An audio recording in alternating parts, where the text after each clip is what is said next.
बाड़मेर के अंधेरी दुनिया में आप सभी का स्वागत है। मैं हूं चेतना शर्मा आपके साथ। बालोतरा जिले के एक ऐसी खतरनाक मुठभेड़ की कहानी में आज आपके सामने लेकर आई हूं, जिसको सुनकर आपको ऐसा लगेगा कि किसी फिल्मी कहानी को मैंने अपने शब्द दिए हैं। इस घटना में तस्करों ने पुलिस पर फायरिंग करके भागने की कोशिश तो की, लेकिन जवाबी कार्यवाही में एक युवक को गोली लग गई, जबकि दूसरा गिरफ्तार हो गया।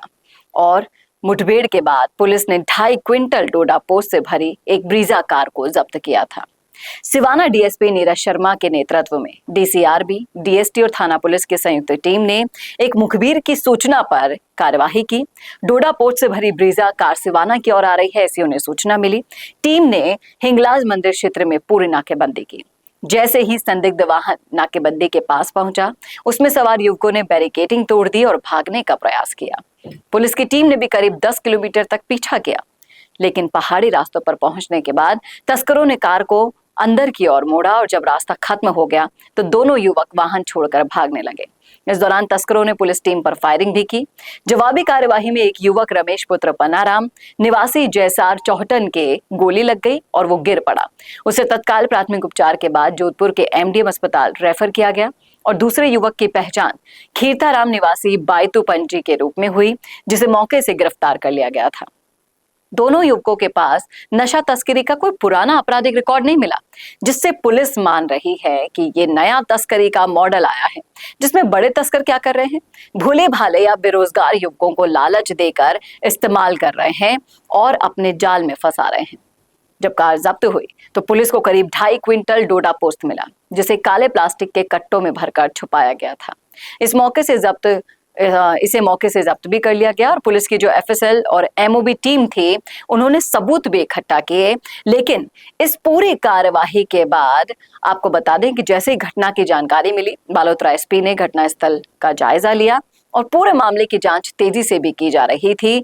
लेकिन जो सवाल यहाँ पर खड़ा हो रहा है वो ये है कि नशे के पांव जिस तरीके से पैर पसार रहे हैं, बाड़मेर हो, जैसलमेर हो, सीमावर्ती इलाके हो, वहां पर कैसे युवाओं को चपेट में लिया जा रहा है, एक नया खुलासा इस मामले के अंतर्गत हुआ। और कई सारी जो पुलिस है, खुफिया एजेंसियां हैं, उन्हें और भी ज्यादा सतर्क रहने की जरूरत है।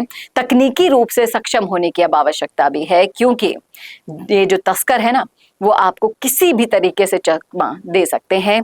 लेकिन आप ये भी मत भूलिए कि बुरे का अंत बुरा ही होता है और कभी ना कभी बुराई का अंत इसी तरीके से होता है जैसे इस मामले में हुआ है। बशर्ते जो युवा पकड़े गए, हो सकता है कि ये उनका पहला मामला हो, पहली बार में ही पकड़े गए हों, लेकिन ये सीख जरूर यहाँ पर मिल रही है कि इस तरीके का अगर नेटवर्क वहां पर फैलाया जा रहा है तस्करों के द्वारा, और अगर आप ऐसे ही क्षेत्रों के आसपास रहते हैं तो तुरंत सतर्क हो जाइए, सावधान हो जाइए। नमस्कार, कैसा लगा आपको ये वीडियो? कमेंट करके जरूर बताइएगा कमेंट बॉक्स में, और ऐसे वीडियोस के लिए देखते रहिए संवाद भारत का, भारत के लिए। नमस्कार। अगर आप बनना चाहते हैं पॉलिटिशियन, लेकिन पब्लिक स्पीकिंग और अपने विचारों को व्यक्त करना चुनौती लगता है, या कैमरे और पब्लिक के सामने किसी तरह से बोल पाए इसमें मुश्किल होती है, तो मिशी मीडिया सॉल्यूशंस लेकर आया है पॉलिटिकल कंसल्टेंसी कैंपेन, जिसमें वरिष्ठ जर्नलिस्ट और पॉलिटिकल एनालिस्ट की एक्सपीरियंस्ड टीम आपको मदद करेगी, जिससे आपकी आवाज और भी बुलंद हो जाएगी। इसमें हम आपके गोल को पूरी तरह से टारगेट करेंगे कि किस तरह से आपको पार्टी पहचाने, आपको उस क्षेत्र के लिए चुने, कैसे सर्वेज में आपका नाम आए, कैसे लोगों के बीच में आपका माहौल बने। ना सिर्फ कंसल्टेंसी हम आपको देंगे, बल्कि आपको सारे रास्ते दिखाएंगे और बताएंगे भी, जिससे आप भारत की राजनीति में अच्छे पॉलिटिशियन बनके समाज का सुधार कर सके। तो अभी कॉन्टैक्ट कीजिए स्क्रीन पर दिए गए नंबर पर।